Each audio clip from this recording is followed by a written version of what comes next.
So it's my lunchtime right now, and I thought I'd come out for a little walk since it's such a beautiful day. And I'll go ahead and turn the camera around here in a minute while I'm walking so you guys can see how pretty it is outside. I thought I'd come out for a little walk, being that it's a beautiful 22 degrees above zero today. So as you can see, I'm on my t-shirt and I'm actually wearing shorts. But it's a beautiful day out here. Thought I'd come out and share a little bit of time with you guys and share a few thoughts with you that I have from a few comments that I've read throughout the week. So thank you very much for joining in. I truly do hope that you're all doing well. So this last week, I ran into a couple of comments. And now, ladies and gentlemen, I'm not saying this that I ran into a couple of comments because I want you guys to attack anyone or even defend me, because I believe they were just comments and, you know, people feel how they feel, right? But like I said, every once in a while, I like to go over the comments that I personally don't agree with and let you know why. Anyways, check it out. Isn't it beautiful outside? Look at this. Nothing but blue skies and a beautiful sun above. Beautiful day.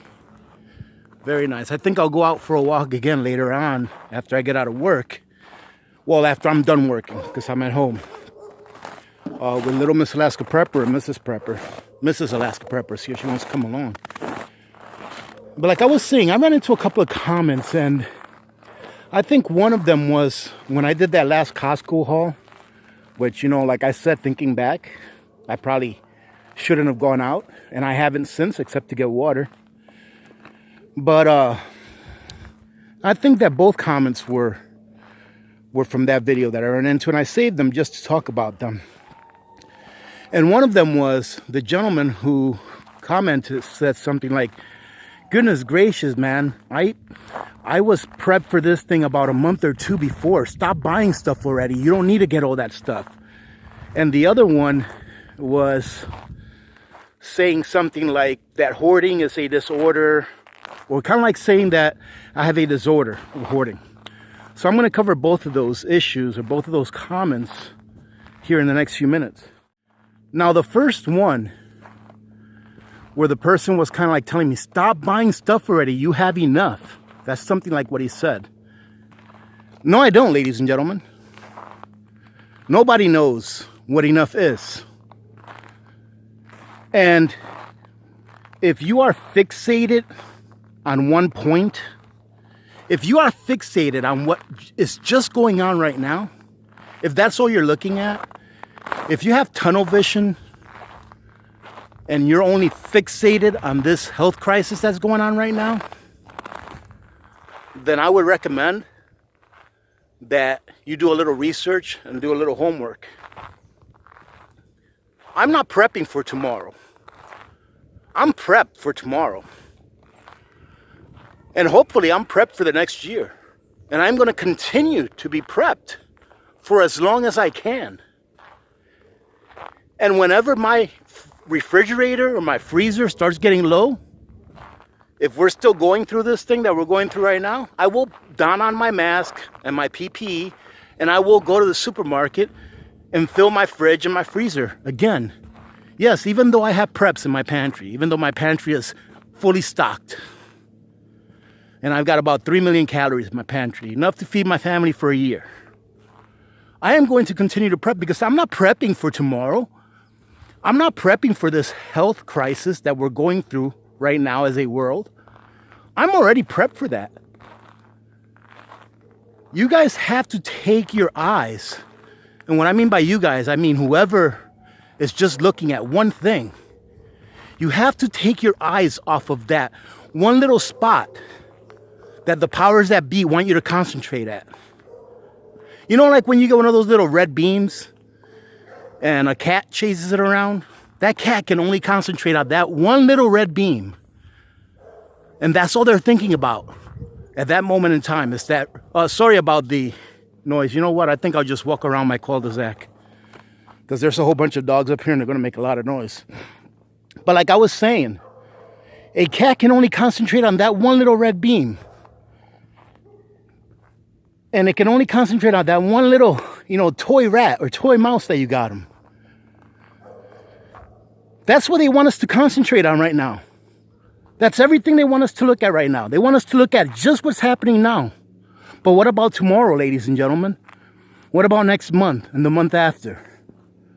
For those that think that by Easter, this will be all over, I'm sorry to say, I know this is just my opinion, I'm no expert, but I'm sorry to say you're going to be in for a rude awakening. As far as I'm concerned, this is going to go on for the next 6 months. At least, that's if we're lucky. And then after 6 months goes by and happy times are here again, we're going to realize that we had a horrible harvest. And once we've spent that little $1,200 they're going to send us, once we've spent that money and it's gone, we're going to realize that not only are we going to be paying that back through our labor via tax collection, but that we're going to be paying it back in real time as far as the price of things going up. Nothing is free, ladies and gentlemen. We may be getting a $1,200 check, but I guarantee you that money is not free. It will cost you and me. It will cost our parents. It will cost our children and our children's children. Nothing in life is free. And I'm sure that most of you listening to this would agree with that. So don't prep for today and don't prep for tomorrow. You should already be prepped for today and tomorrow. Start prepping for next year. Start prepping for our next harvest. Start prepping for the second wave of this thing that's going around. Start prepping for that. Because if you think you have enough to get you by just this one time for what's going on right now, that's great. But what about for the next one? This is not going to end in 2 months or 3 months or 6.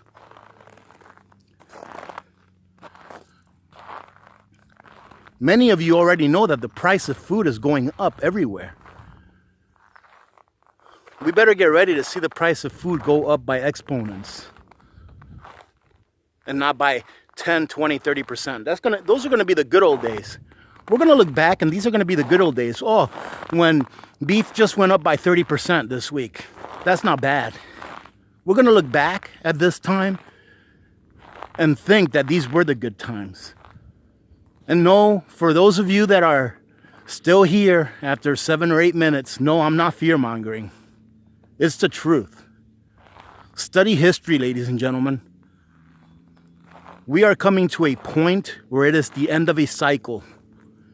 Everyone or almost everyone that has lived through the last Great Depression, the last outbreak that happened in 1907 or something like that, or 1918, 1917, they're all gone. They're not here to warn us anymore. They're not here to say you're making a mistake. And we've forgotten. Not only have we forgotten what's happened in the past because we're not taught it anymore, but we refuse to listen to those people that are sounding the horn. We only like to listen to those people whom we think have authority. We like to listen to those people that lied to us about the Vietnam War, the Gulf of Tonkin. We like to listen to those people that lied to us about weapons of mass destruction. We like to listen to those people that have been caught lying time and time and time again. And we keep listening to them and trusting them.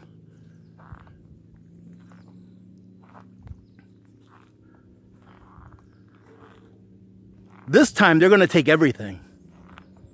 They're going to take as much as they can. And they're doing it right now. They're taking everything. I mean, I do listen to a few conspiracy channels, right? Who doesn't? It's entertainment for me. But I also like to look at other people's point of views, whether I agree with them or not. And some conspiracies say that the reason this is happening is because this administration is going to bankrupt the United States, making it have to go back to some kind of a gold standard or bimetal standard or standard in which resources back up our national currency. That's what some people say. If you believe that, don't prep. Just get a week's supply of food at a time.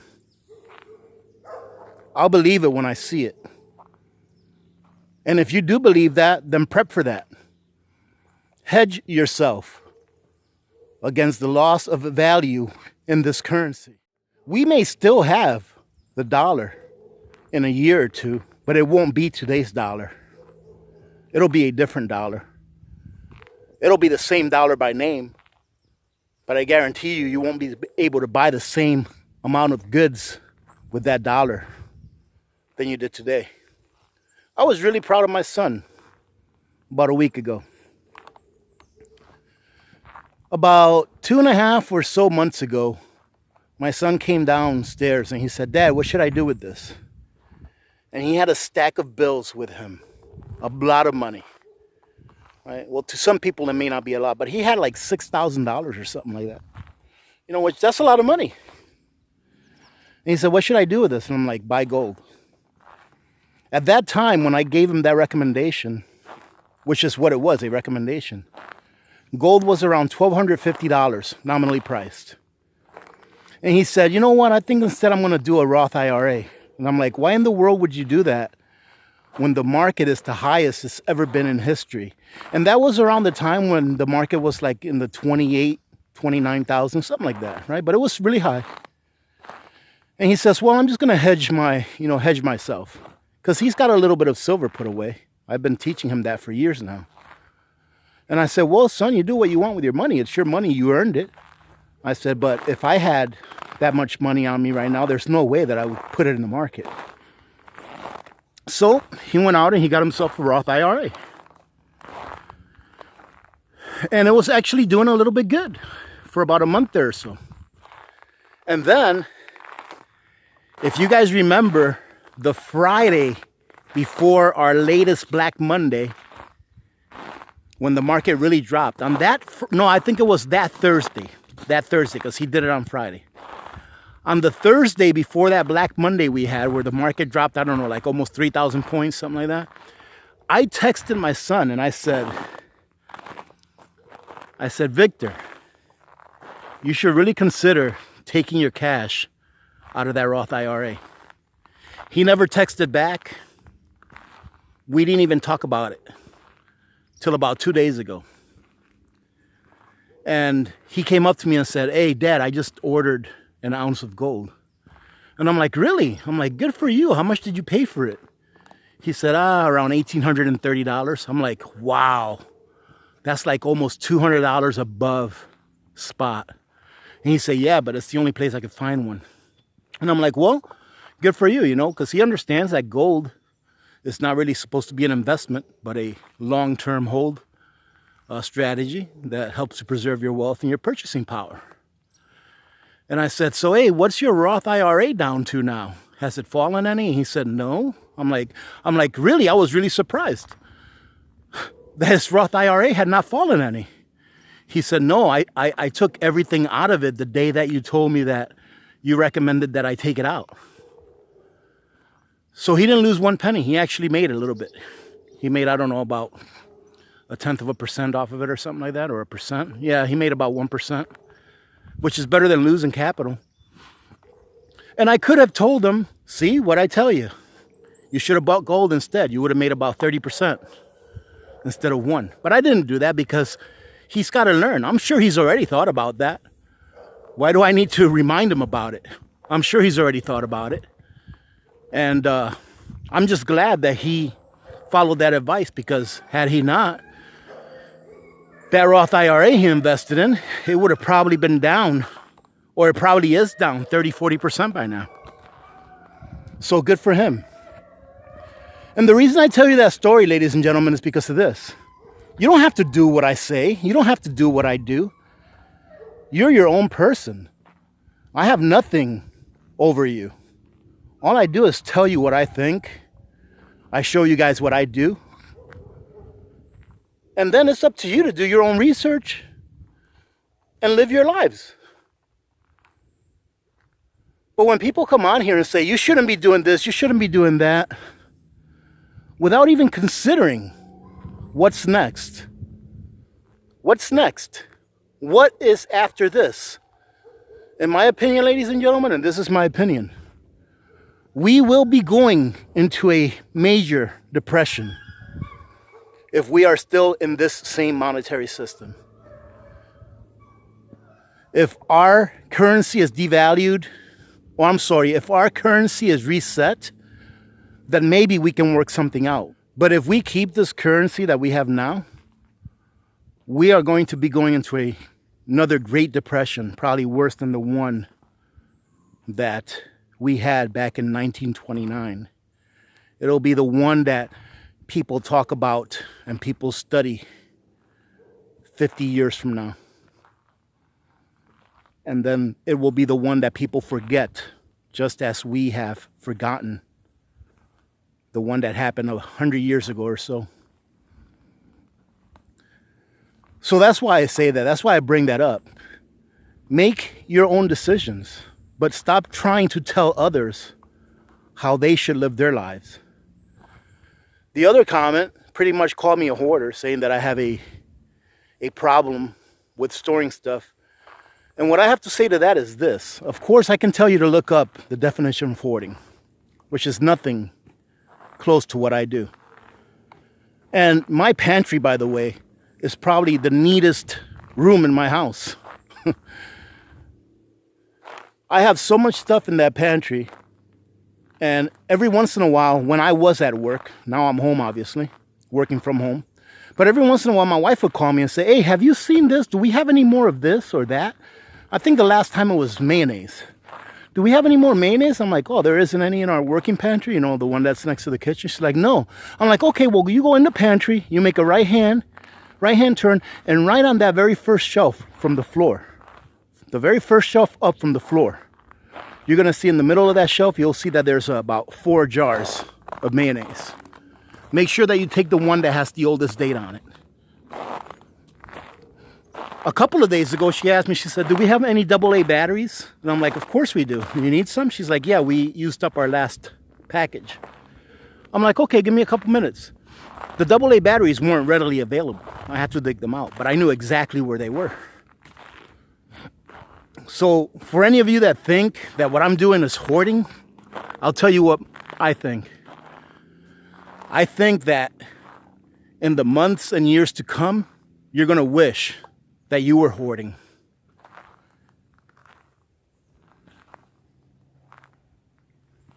That's what I think, but it's not what I hope, ladies and gentlemen. I'm not that guy that says, I told you so. I'm that guy that says, how can I help you? What can we do now? Not looking at the past, but thinking about the future. And not living for the now, but living for tomorrow and the year after and the year after that. We have responsibilities, not only to ourselves, but to our family. The day that I stopped thinking about just my needs and my wants was really the day that my son was born. Because for anyone that doesn't have any children out there, trust me, the day that you have your first child, everything will change. You will understand the weight that had been put on your shoulders, knowing that you have to care for this life, that you have to protect this life, that you help bring into this world. That's why I do what I do. That's why I prep the way I prep. Because I know that one day my children will have, better halves. I know that they will have children. And I know that I'm prepping for them just as much as I'm prepping for myself and my wife. So stop thinking about the now. And stop listening to what people say that are negative towards your efforts. They're your efforts. Do you think I'm going to stop prepping the way I do because some guy thinks I'm a hoarder? Heck no. That makes me want to prep even more. You know why? Because there's a lot of people out there that think like that. And they're the people that are going to really need things behind the people that don't prep at all. They're the ones that are really going to need help. And you know what, ladies and gentlemen? I'm not above anyone else. I will help those that need help as long as my family's taken care of. I believe in charity. And I believe in taking care of our fellow men. So don't listen to that kind of nonsense. It's what it is. Don't listen to the government tell you that you're hoarding when the government is the biggest hoarder in the world. Think for yourselves and do your best to take care of your families, not just for today or tomorrow, but for the years to come. All right, ladies and gentlemen, I think that's going to be about it. Thank you very much for joining in. Well, I would say that this video was a little bit ranty, but I just felt I really had to share that with you, ladies and gentlemen. This thing that we're going through right now is not going to end in a month. And remember this. Please remember this. This is my opinion. On the day that it says that we're free and clear, that's when you have to start prepping even more. The day that your government, the day that the news media tells you that, yes, we're good to go, everything is over, that's when you need to start prepping even harder. Because right now, we're only in the first inning. We're only in the first inning right now. So don't stop prepping. Don't relax. If you have children who refuse to prep, then be good parents and prep for them. And talk to them. And have a heart-to-heart with them. Spend time with them. And let them know that your only reason for telling them what you're telling them is because you love them. And maybe they'll listen. Thank you again for joining in today. I hope you guys have a great day today. Remember to be good to each other, ladies and gentlemen. When good people do good things happen. Remember to reach one, teach one, and repeat. If we all did this, the world would be a better place. And you know that it will be a better place. Many blessings to every one of you and to your families. This is Alaska Prepper. I'm out.